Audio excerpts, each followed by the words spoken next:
Hello, hello. Testing, testing, 1, 2. It is I, Ricardo, with my coffee. Let's get right into it. Coffee with the cowbell.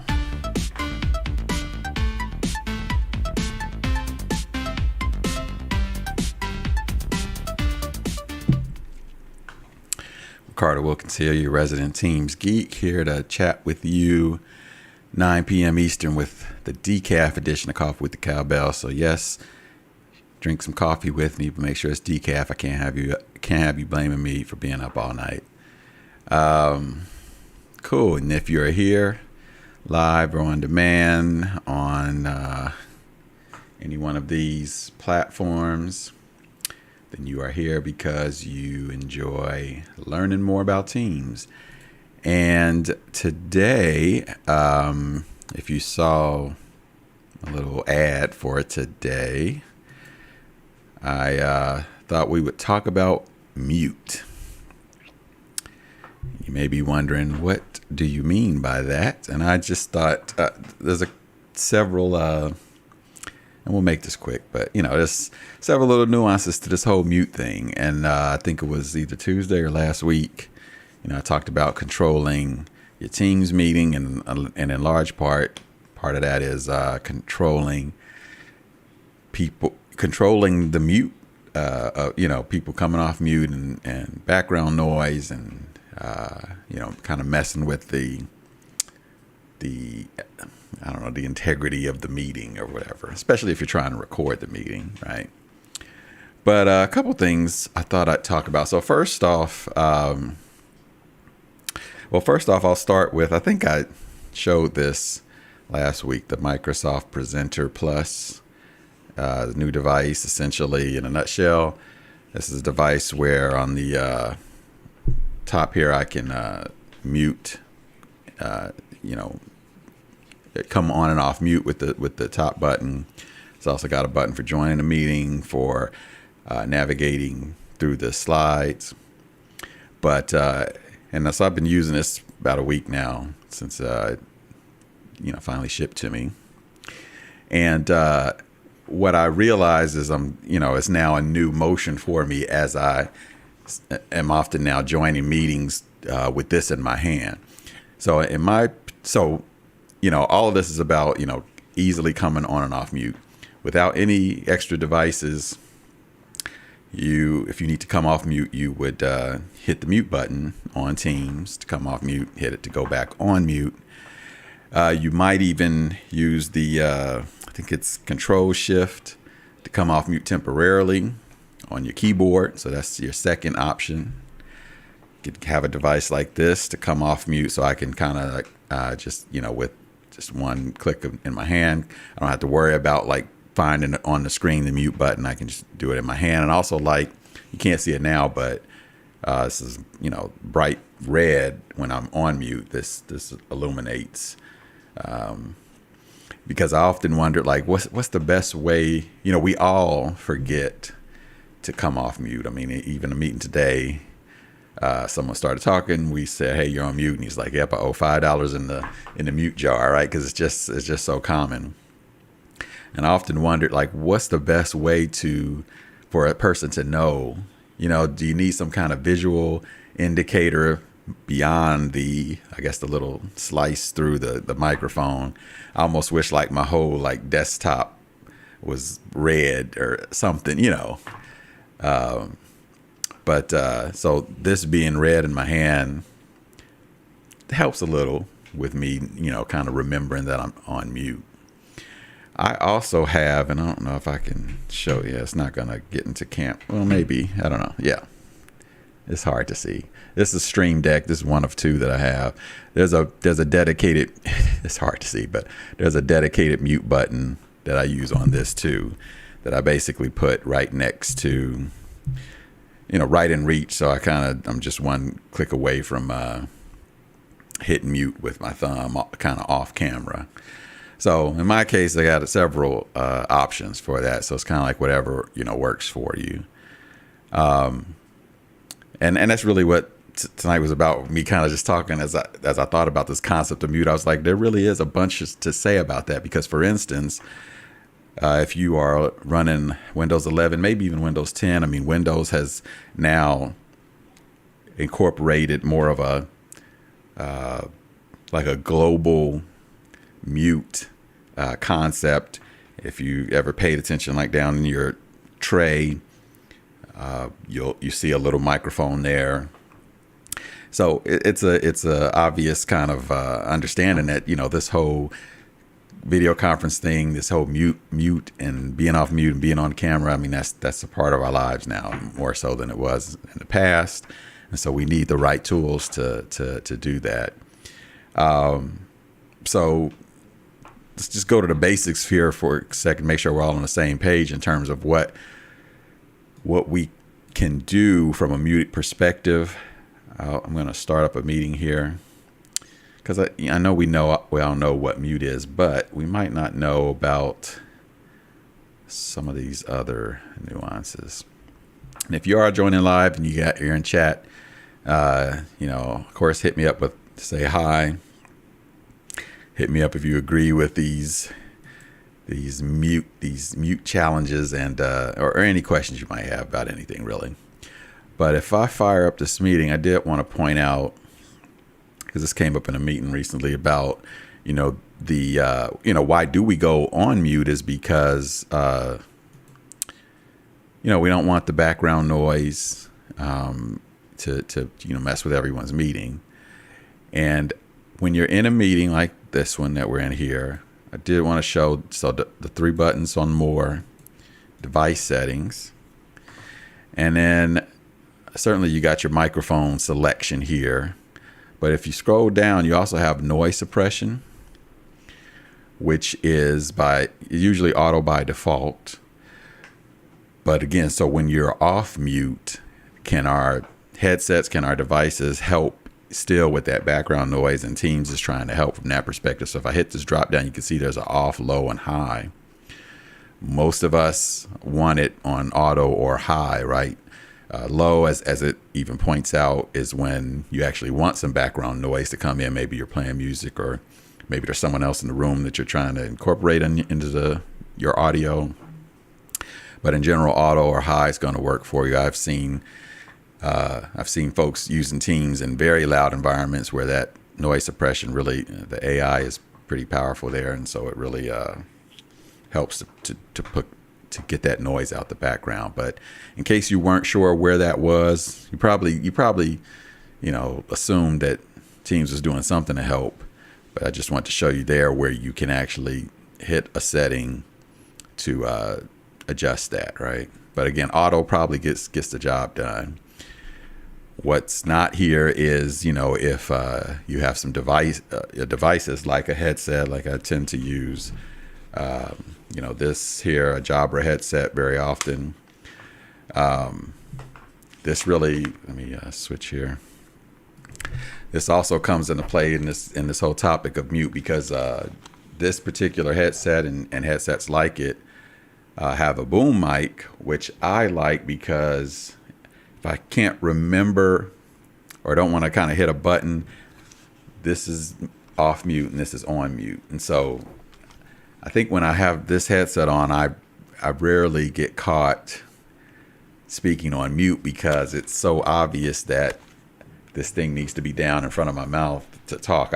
Maybe I've trained myself for that. So I do like headsets with boom mics. Certainly headsets will have a button for, other headsets will have a button for coming on and off mute. That works too, but I do like the boom mic concept.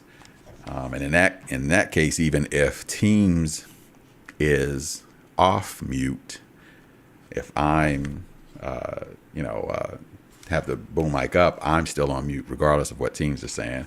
And when it's Teams certified, of course, then this is actually controlling the mute button. So our devices come into play, not just for control and mute, but also for noise suppression. So you got the noise suppression of your device, the noise suppression and the AI of Teams, all helping so that when you do come off mute, you're nice, crystal clear without a lot of distracting background noise. So yeah, your device plus your settings here are all gonna come into play. The other thing I was thinking about, though, with that, so I mentioned and in fact, again, this demo environment doesn't have a mic on it, but there is that concept of, and let me see if I can pull it up so I don't give you the wrong information here. Teams mute spacebar, because I always forget the spacebar mute Teams. So Control Shift M to toggle the mute, and then holding down the space bar to unmute yourself temporarily. Hopefully you can see that there. For a while, I didn't really get the value of unmuting temporarily. But because of this thing, so I can hold down this mute button to unmute temporarily, and then just let it go to go back on mute. So now that temporary unmute is a little easier, or I don't know, a little more intuitive for me with this device. And then it made me start thinking about it. And I was like, well, the value there, from my perspective, is if you are trying to be in a meeting and for the most part stay on mute, then that's going to help out. At least you only have one click per se coming off mute, knowing that once you take your hands away from the keyboard or the button, you're back on mute again. Especially if you got a lot of background noise, like let's say an airport or some public place, that has a lot more use. I'm starting to get it now. You know, most of my meetings occur in a nice quiet office. I could stay off mute the entire time and not bother anybody because it's all quiet. But when you really need to make sure you're as on mute as much as possible, that button now makes sense to me. So it's obviously somebody knew that way ahead of me figuring it out, and so that's a good thing.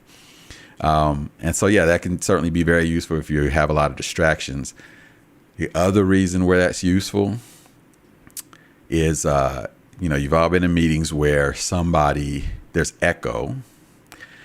And many times you can figure out who it is because when person X is talking, person Y, their profile is blinking as if they're saying something, but they're not. Or, you even see them on video not saying anything, but their little icon is blinking. They're likely the culprit of the background or the echo. What you can do is mute them yourself. In a Teams meeting, pretty much anybody that's not an attendee can go to a person and mute them, which seems like that would be rude.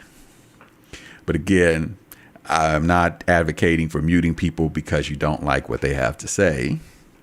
But I do advocate for muting someone where you know that they are causing either echo, or maybe they're not really cognizant of their background noise. And so that's what I'll end up doing. I'll mute someone and then hit them with a chat to say, you got background noise or something like that. So I advocate for muting people respectfully. But that echo, oftentimes, I think there's probably a number of reasons that could cause that echo. I think a lot of times, though, because often the person who is causing the echo is unaware of it. I think many times it's because it could be device related, could be, their speaker setup is speaker microphone setup is not in sync. And it also could be if their internet connection is a bit delayed, such that they're hearing their audio even a fraction, of a second difference from what's really happening, and it's coming through on their microphone. That's where that echo can come from. So all that being said, again, it becomes even more crucial for that person or anybody to really be on their P's and Q's, is that what they say, for staying on mute. So this is the world we live in, right, where we're in these conferences, and I can literally talk for 15 minutes here about the nuances of just the concept of muting. So I thought that was interesting. Let me just go back here. So yeah, I did show, that section there. Obviously, you can come on and off mute, and then of course I'd have to get some other people in here, but that this is where you can right click on someone and mute them. The mute option would be there. I think last time I talked about the mute all button, which I don't know if that still exists because of meeting options, but lastly, meeting options and allow mic for attendees, yes or no. It's another way to kind of force them into mute. You're really disabling their mic, so I don't know if that constitutes as mute or not, but a lot of ways to control that. So it's good that it can be controlled, but then the personal discipline of controlling your mute button is also key as well. So again, all that being said, and I think I'm trying to think, let me go one more place here. Leave this. and check the settings here. Settings and devices. We have our microphone piece there. That noise suppression is there as well. So it's into, so you can kind of set it before the meeting as well. So again, to me, it's just, I don't know if that was like a half dozen different aspects of this concept of mute, but even the best of us, will, one meeting in your week, you will probably talk on mute. If you ever, hit me up, if you ever have a full week where you never, got caught talking on mute, I'll give you a prize. But yeah, the last thing I'll just say is just, again, these extra devices, there are hardware devices that can also help in that whole muting concept as well. So that's all I really want to say about that. Just try to remember to come off, try to remember to manage your mute, manage your background noise, particularly for those of you in loud environments or even next to other people in the office. I was in a meeting just maybe this week with someone that, I could tell they were in an office, right next to someone else who was on a call. That to me is the perfect scenario for that temporary unmute, because for the most part, you need to stay on mute because you literally have someone constantly talking on the side. And that, sometimes that's just how it has to be. So we can help mediate that a little bit by just doing that temporary unmute and just staying on mute as long as possible. So that's all I want to say about that. Make it short tonight. Hopefully that gives you some food for thought. Hit me up in the chat if you got any thoughts or comments about that, or if you think of any other nuance to mute. I might turn this conversation, this topic, into a blog post to discuss that as well. That might make for a good blog post on teamworkcowbell.com. So with that said, go ahead and finish your decaf, get a little bit of work done, and then get to bed. Get ready for your day. Those of you on PST, get your dinner and all that other good stuff. But hope it's been interesting for you. This has been Coffee with the Cowbell.